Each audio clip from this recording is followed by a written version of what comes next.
Volvemos a temas del país. La Cámara de Diputados rechazó las indicaciones al proyecto de ley de ingreso mínimo garantizado, por lo que irá a una comisión mixta. Para hablar de este y otros temas, nos acompaña hasta ahora el diputado de la UDI, Guillermo Ramírez. Diputado, gracias por acompañarnos. Hola Nicolás, muy buenas tardes. Buenas tardes. A ver, finalmente lo que había llegado desde el Senado va a pasar a comisión mixta. En la Cámara de Diputados se rechaza el proyecto de ingreso mínimo garantizado, específicamente por un tema, son dos aspectos, pero quizás el que ya se veía venir, que había sido criticado por la oposición cuando fue presentado el proyecto, es que las empresas grandes no sean subsidiadas por el Estado para llegar a este ingreso mínimo. Sí, bueno, hoy día nos fuimos de la sala con un sabor dulce y otro amargo. El sabor dulce es que se aprobó efectivamente el proyecto con la mayoría de las modificaciones del Senado. Entonces estamos muy cerca de que se convierta en ley. Y por lo tanto, nosotros lo que vamos a tener ahora es un beneficio para todos los trabajadores de Chile que tienen un sueldo bruto de alrededor de 390.000 pesos o menos. Y lo que va a ocurrir es que todos van a tener una mejora en su salario que va a asegurar que al menos los trabajadores de Chile ganen 300.000 pesos líquidos. Eso significa hay un aumento de más de 50.000 pesos en este subsidio que entrega el Estado. 59.000 pesos para los que ganan menos, pero luego los que ganan más, los que se van acercando a los 400.000 pesos, van a tener también aportes, pero van a ser menores.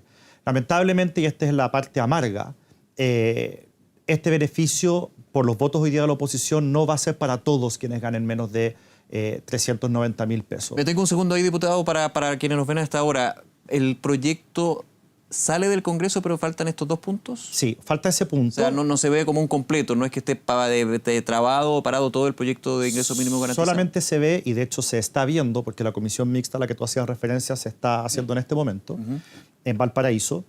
Lo que se va a discutir en la comisión mixta es si se va a extender este beneficio para todos los trabajadores, que es lo que estamos planteando nosotros, o si los trabajadores de las grandes empresas, que son 200.000 trabajadores en Chile, estamos hablando de 200.000 familias, van a quedar excluidos por el hecho de que trabajan en una gran empresa, que es lo que finalmente hizo la oposición hoy día en la sala. Claro, con el criterio de ventas que excedan las 75.000 UF anuales. Criterio que en cualquier parte del mundo no se estaría hablando de una gran empresa. Todo el mundo sabe que las grandes empresas en Chile, en general, cuando pensamos en las grandes compañías, sus ingresos son muy superiores a ese límite y por lo tanto lo que estamos haciendo es cometiendo una injusticia muy grande porque este beneficio, y esto es importante que los chilenos lo sepan, este beneficio no pasa por el empleador, no es un beneficio a la empresa. Esto el Estado lo deposita directamente en la cuenta RUT o en otra cuenta del trabajador a fin de mes.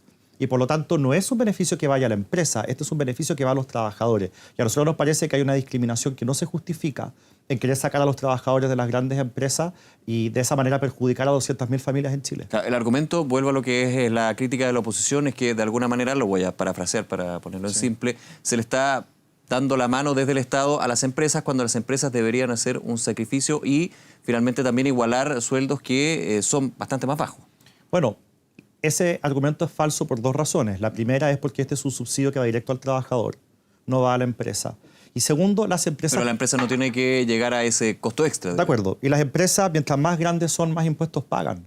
Y con esos impuestos se va a dar este beneficio. Entonces ahí hay, al final, una trampita.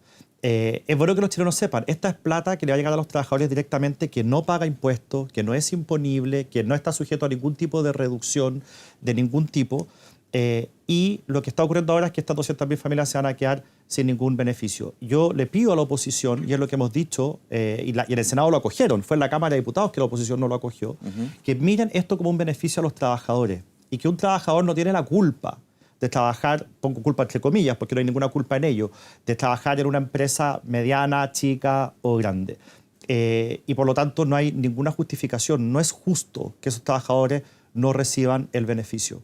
¿Cuál es su expectativa de la comisión mixta y las conversaciones que se han tenido para destrabar estos puntos o finalmente llegar a un acuerdo con la oposición para poder finalmente terminar con este ingreso mínimo garantizado?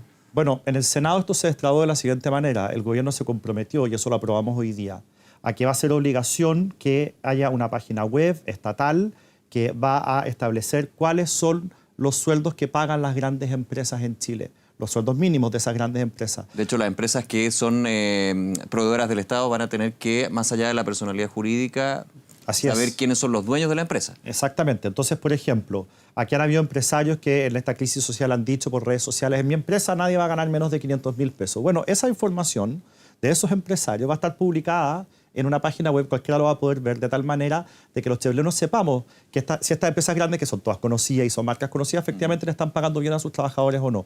Y eso evidentemente va a presionar a los sueldos al alza. Ninguna empresa grande va a querer aparecer como aquellas que pagan menos de 400.000 o 500.000 pesos, si todo Chile sabe que la mayoría ya lo pueden pagar. Pero con esa medida no se está buscando más bien el escarnio y la crítica social hacia las empresas. No, lo que se está obligarla a subir los sueldos no por un tema de efectivamente igualdad salarial o justicia salarial, sino más bien por la funa social. Lo que se está buscando es que las empresas que puedan pagar más tengan un incentivo adicional para pagar más. Ojo, no todas las grandes empresas pueden pagar más. En Chile hay grandes empresas, lo hemos visto en los últimos 2 años, que han quebrado. Sí. Y esas empresas, por supuesto, que si tú le hubieras presionado un año antes a subir los sueldos, habrían quebrado antes al final. Y hoy día puede que haya empresas grandes que también están en una situación delicada. Y por eso a nosotros nos parece que imponerles por ley a grandes empresas que paguen un salario mínimo distinto a las otras, nos parece que no es conveniente porque podemos finalmente precipitar una quiebra y dejar a muchos trabajadores sin pega. Por eso la lógica del proyecto de ley es, para no presionar a ninguna empresa, ni pequeña, ni mediana, ni grande, esto se va a pagar con los impuestos generales de la nación. ¿Y quiénes son los que más pagan impuestos en Chile? Bueno, las grandes empresas pagan más que las pequeñas y por lo tanto, al final del día, en el neto, el subsidio siempre va a ser mayor para las empresas más chicas. Diputado, este es uno de los proyectos que contempla la agenda social presentada por el presidente Piñera tras el 18 de octubre. Desde la oposición, usted también ha hablado de una oposición que traba, una oposición obstruccionista, algo que venía de antes también, no solamente por el estallido social. ¿Siente que con este tipo de hechos se está reforzando la postura que tiene el oficialismo? Desde la oposición dicen la agenda social en realidad es más bien una serie de medidas, pero que no van al fondo de arreglar o solucionar en parte la vida de los chilenos. Lo que pasa es que la vida es compleja. Y los chilenos, igual que cualquier persona del mundo, tienen una serie de problemas y hay una serie de cosas que el Estado puede hacer para mejorar la vida de todos. Acá no hay una bala de plata, no hay una medida que uno diga y con esto los chilenos van a vivir todos mejor. Y el gobierno lo que ha hecho es un esfuerzo por tratar de atacar distintos problemas. Por ejemplo, las cuentas de los servicios básicos se congelaron, los medicamentos van a bajar, las pensiones van a subir, hay un ingreso mínimo garantizado, el tema de los remedios, las bajas de los remedios va a ser una cosa brutal, el transporte público para los adultos mayores se reduce a menos de la mitad de lo que pagan hoy día. Entonces, todo eso son cosas que, claro, si uno las mira en su conjunto, por supuesto que sí generan una diferencia en las familias chilenas. Pero ninguna de ellas en concreto o en específico hacen un gran cambio, pero todas ellas juntas sí. Y por eso la crítica de la oposición. En cada uno de los proyectos ellos dicen, este proyecto no mueve la aguja de bienestar de los chilenos. Es verdad, no la mueve. Pero esto hay que mirarlo con una mirada más holística, más completa y ver que todas estas cosas juntas sí generan un cambio. Nosotros hemos dicho que ha habido obstruccionismo por muchas razones. Hay proyectos como Sala Cura Universal, lleva casi 2 años en el Congreso y no ha sido capaz de salir del Senado. El tema de las pensiones.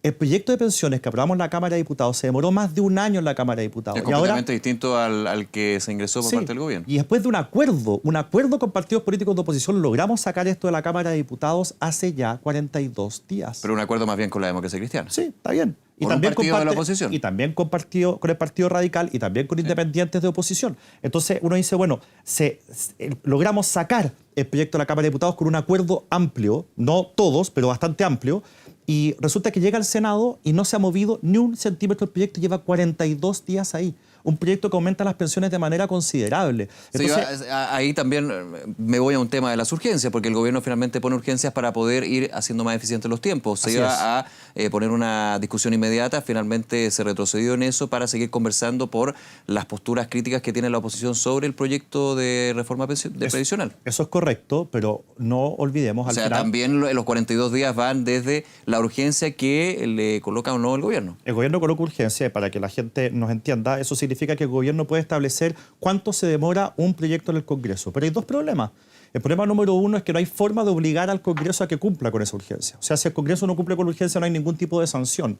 Y por lo tanto, lo que hemos visto, mucho más en el Senado que en la Cámara de Diputados, es que los senadores no respetan las urgencias. Y eso es absolutamente inaceptable porque finalmente traban proyectos que para el gobierno son importantes y para la ciudadanía también.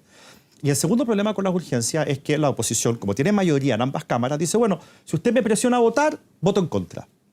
Y eso fue lo que pasó con el proyecto de pensiones. Entró con urgencia al Senado para que esto se fuera despachado en 5 días, llevamos 42, y el gobierno tuvo que ceder y retirar la urgencia porque lo que nos dijeron los pasillos del Congreso es, si ustedes aprietan y nos obligan a votar, lo votamos en contra. Imagínense, o sea, votar en contra de un proyecto de pensiones que ayuda a todos los jubilados de Chile. Entonces, al final del día uno dice, ¿por qué este obstruccionismo? Y hay distintas teorías. Yo creo que aparte de la oposición le cuesta mucho votar cosas que después se van a interpretar como buena gestión del gobierno o como aciertos del gobierno. Y también creo que, como han tenido un discurso de que para mejorar las pensiones, mejorar la educación, mejorar la salud es necesaria una nueva constitución, no le quieren dar el punto a quienes estamos por el rechazo y que hemos dicho que son mentiras, de que uno puede mejorar las pensiones, puede mejorar la educación, puede mejorar la salud con reformas legales. Y por lo tanto ellos no quieren que se hagan estas reformas legales porque quedaría en evidencia que su argumento para aprobar la nueva constitución es falsa. Diputado Ramírez, lo llevo a otro tema. El día de hoy se conoce, ya hace un par de días también se estaba escuchando esta petición que hacen diputados de la Federación Regionalista Verde Social con respecto al informe que se solicita al Senado sobre un mecanismo para inhabilitar o la posibilidad de inhabilitar al presidente de la República en su cargo. Esto por competencia, más bien un impedimento físico-mental, lo inhabilite para el ejercicio de sus funciones. Han hablado de una conducta errática desde el inicio de este estallido social. Mire, lo que están haciendo estos parlamentarios es pedir un examen, una especie de test, en el que se determine si el presidente está en condiciones físicas y mentales de poder ejercer su cargo. ¿Qué está establecido en la Constitución? Sí, está establecido en la Constitución. Yo le quiero decir a esos parlamentarios que el presidente Piñera, si le llegan a hacer ese examen, lo va a pasar de sobra. Pero ellos, estos parlamentarios, el test de la convicción democrática la reprobarían de todas maneras y con nota 0.